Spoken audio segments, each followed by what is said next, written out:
کی بچی نے قرآن مجید کا حفظ مکمل کیا. میں سمجھتا ہوں کہ بچوں کے بنسبت بچیوں کی دین کی تعلیم اور دین کی تربیت زیادہ ضروری ہے. یوں تو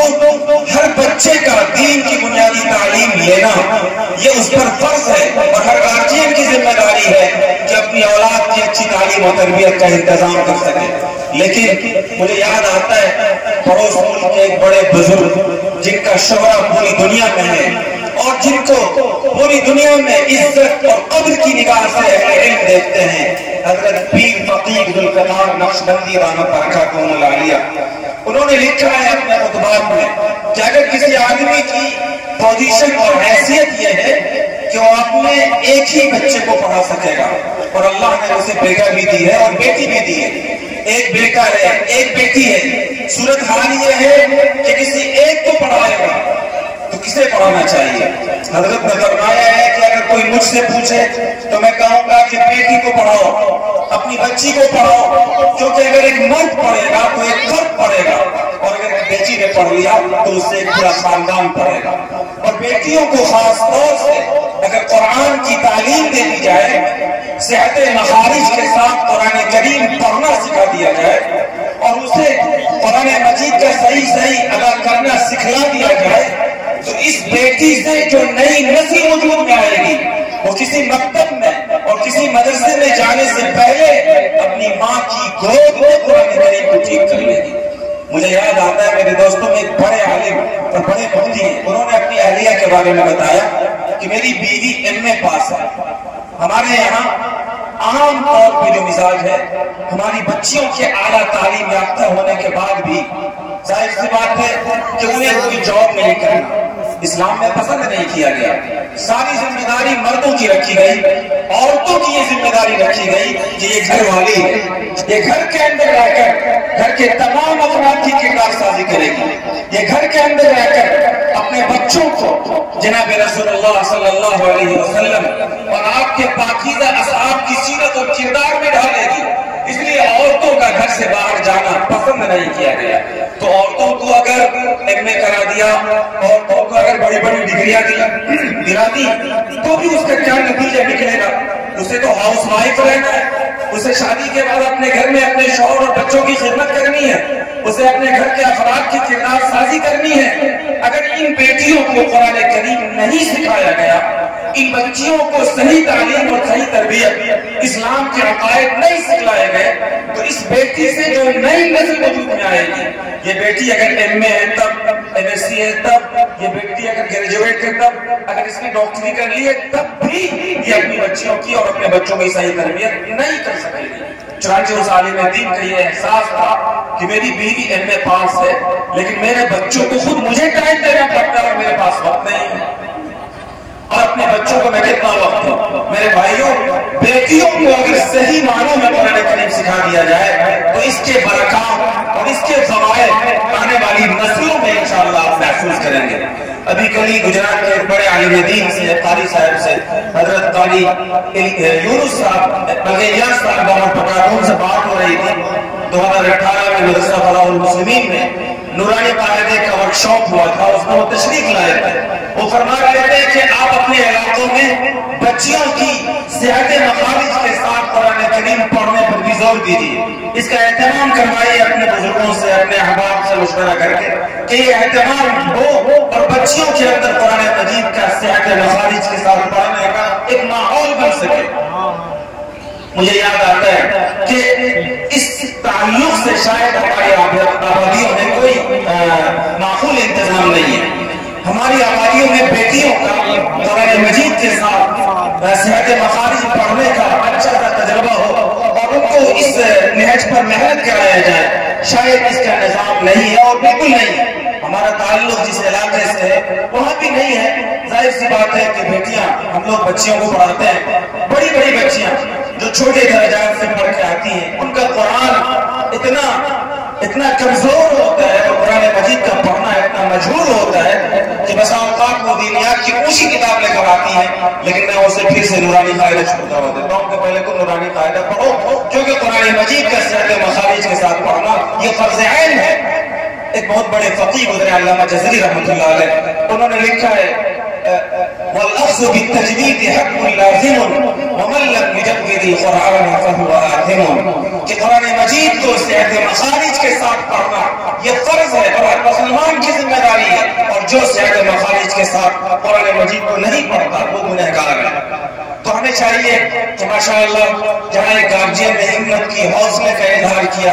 اور اپنے گھر میں اپنی بچی کو رکھ کر قرآن مجید کا بہترین حافظ بنایا، ہم اپنی بچیوں کو بہترین حافظ نہ بنا سکے لیکن کم از کم ان بچیوں کا صحیح قرآن مجید پڑھنا وہ شروع کر دیں اور قرآن مجید کو وہ صحیح پڑھنا سیکھ لیں۔ اس کا اہتمام کرنا چاہیے اور اس کی کوشش کرنا چاہیے، انشاءاللہ اس کے برکات اور اس کے اثرات آپ آنے والی نسلوں میں محسوس کریں گے۔ ایسے ادارے بھی قائم کیے جانے چاہیے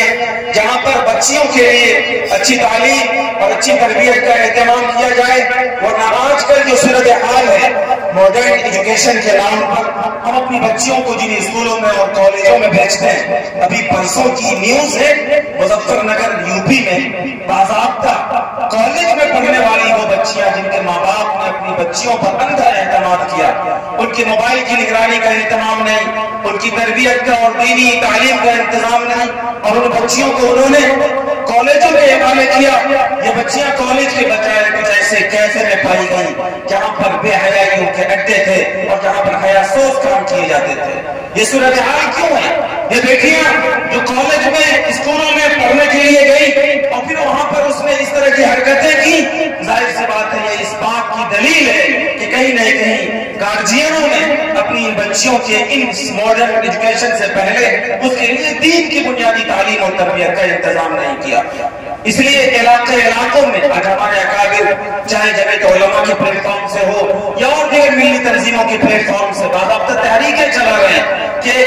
مسلم آبادیوں میں اپنی بچیوں کے لیے بھی دینی تعلیم اور تربیت کے ساتھ ماڈرن ایجوکیشن کا انتظام کیا جائے، اور یہ ایک کام بڑے پیمانے پر کرنے کی ضرورت ہے۔ ملت کو اس وقت جو مسائل درپیش ہیں، اس ملک کے اندر جو چیلنجز ہیں اور جن حالات سے یہ امت جوجھ رہی ہے، ظاہر سی بات ہے کہ جب آپ ان حالات کا تجزیہ کریں گے، کیلکولیشن کریں گے، جائزہ لیں گے کہ ملت میں یہ حالات کیوں ہیں، تو اس کی ایک وجہ جہاں غفلت آپ کو سمجھ میں آئے گی کہ ہم اپنے مسائل اور اپنی ملت کے تعلق سے بیدار نہیں ہیں، وہیں ایک وجہ یہ بھی سمجھ میں آئے گی کہ ہم نے اپنی اولاد کے لیے تربیت کا اور تعلیم کا پختہ انتظام نہیں کیا ہے۔ اس لیے مسلم آبادیاں جہاں بھی بڑی بڑی آبادیاں، یہ ہماری آبادی قبضائی مسلمانوں کی ایک بڑی آبادی ہے، یہاں پر بھی بچیوں کی تعلیم کا باضابطہ پختہ انتظام ہونا چاہیے۔ ہمارے علاقے میں ماشاءاللہ بھوارا میں ایک صاحب خیر نے، ایک اللہ کے نیک بندے نے ہمت کی، ارادہ کیا اور باضابطہ وہاں پر بچیوں کے لیے دینی ماحول میں ماڈرن ایجوکیشن کا انتظام بنا۔ ادارہ ابھی شروعاتی مرحلے میں ہے، انشاءاللہ اس کے بہتر نتائج ہم دیکھیں گے، لیکن ساتھ ہی ساتھ ضرورت ہے کہ ہر ایسی آبادی میں اس طرح کے ادارے قائم کیے جائیں جہاں پر بچیوں کی ٹھوس بنیادی تعلیم کے ساتھ ساتھ ان کے ماڈرن ایجوکیشن کا بھی انتظام کیا جائے۔ میں بہت مبارکباد پیش کرتا ہوں جناب محمد کلام الدین صاحب کو، جنہوں نے اپنی بچی کو اور اپنے بیٹے کو قرآن مجید کی دولت سے سرفراز کیا ہے۔ یہ یقیناً ان کے دین کی تعلیم کے تعلق سے بیداری کی اور علماء کے ساتھ محبت کی اور دین کے تعلق سے ان کے لگن کی دلیل ہے۔ یقینی معنوں میں جو لوگ دین اور اہل دین کی قدر کرتے ہیں، علم ان کے دروازے تک آتا ہے اور اللہ تعالیٰ انہیں علم سے سرفراز کرتا ہے۔ کسی کے اولاد کا حافظ بن جانا اور کسی کے اولاد کا تعلیم یافتہ ہو جانا، یہ اس کے گارجین کے دین کے اور تعلیم کے قدرداں ہونے کی دلیل ہے۔ جس گھروں میں تعلیم کی اہمیت نہیں اور جن گھروں میں اہل علم کی، علماء کی اور حفاظ کی قدر نہیں، ان گھروں میں تعلیم اور ان گھروں میں خاص طور سے دین کی تعلیم نہیں جایا کرتی ہے۔ میرے بھائی اور میرے بزرگوں، مجھے یاد آتا ہے پاکستان کے بڑے بزرگ عالم دین ہیں حضرت مولانا منظور مینگل صاحب برکاتہ، بڑی عجیب بات انہوں نے کہی۔ یہ بتاتا ہے کہ ایک مسلمان کو حافظ قرآن کے تعلق سے کس درجے میں خوشگوار ہونا چاہیے۔ وہ ایک مشہور حدیث ہے جس میں جناب رسول اللہ صلی اللہ علیہ وسلم نے یہ بات ارشاد فرمائی ہے، من قرأ القرآن، کہ جو آدمی قرآن کریم پڑھے، اسے یاد کرے، اس پر عمل کرے، شفعہ فی عشرۃ من اہل بیت۔ نبی علیہ السلام نے بشارت سنائی ہے کہ اللہ تعالیٰ ان کے گھر میں سے 10 لوگوں کو جنت عطا ہمارے گھروں میں ہوتا ہے بچے اپنے ماں باپ سے کبھی کبھی روٹھ جاتے ہیں، نازا ادا میں باپ سے روٹ لے، ماں سے روٹ لے۔ مولانا نے لکھا ہے کہ ان کے بچپن کا زمانہ تھا، ماں سے کسی بات پہ روٹ لے نازا ادا میں، بلکہ ماں ان سے روٹ گئی، ناراض ہو گئی۔ اب یہ ماں کو لاکھ منائے، مانتی نہیں تھی، بیٹے میرے پریشان ہوئے، لیکن ماں تھی جو مانتی نہیں تھی۔ بالآخر مولانا منظور مہنگا صاحب نے کہا کہ ایسا ہے اماں، اگر آپ اپنی ناراضگی دور نہیں کیجیے گا تو میں 10 لوگوں کی لسٹ سے آپ کا نام نکال دوں گا۔ یہ عجیب بات انہوں نے کی کہ اماں اگر آپ نہیں مانیے گا، ناراضگی دور نہیں کیجیے گا، مجھ سے روٹنا بند نہیں کیجیے گا، تو میں نے 10 لوگوں کی وہ جنت میں جو سفارش کروں گا جانے کے لیے، اس میں نے آپ کا نام بھی لکھ رکھا ہے، آپ کا نام میں نکال دوں گا۔ حضرت مولانا منظور مہنگا صاحب فرماتے ہیں کہ یہ جملہ جو سیدھی سادی خاتون کو، عورت کو، ماں کو، دل کو اپیل کیا اور فوراً وہ کام کرے کہ بیٹا ایسا مت کرو، ایسا مت کرو، بلکہ اپنی ناراضگی کو دور کرتی ہوں، میں تمہیں معاف کرتی ہوں، اس لسٹ سے میرا نام مت نکالنا۔ یقیناً وہ ماں باپ جن کے بچے قرآن مجید کا حفظ کرتے ہیں، یہ اس بات کی دلیل اور اس بات کی علامت ہے کہ کل میدان محشر میں ان کی اولاد ان کی سفارش کرنے والی ہے اور ان کے کام آنے والی ہے۔ اللہ رب العالمین ان کے بچوں کو ان کے لیے سرمایہ آخرت بنائے، دنیا میں ان کی آنکھوں کی ٹھنڈک بنائے۔ اللہ تعالیٰ ہم تمام صاحب اولاد کو اپنی اولاد کی قدردانی کی توفیق عطا فرمائے۔ اللہ تعالیٰ ان باتوں پر ہم سب کا عمل کرنا آسان فرمائے۔ وآخر دعوانا الحمدللہ۔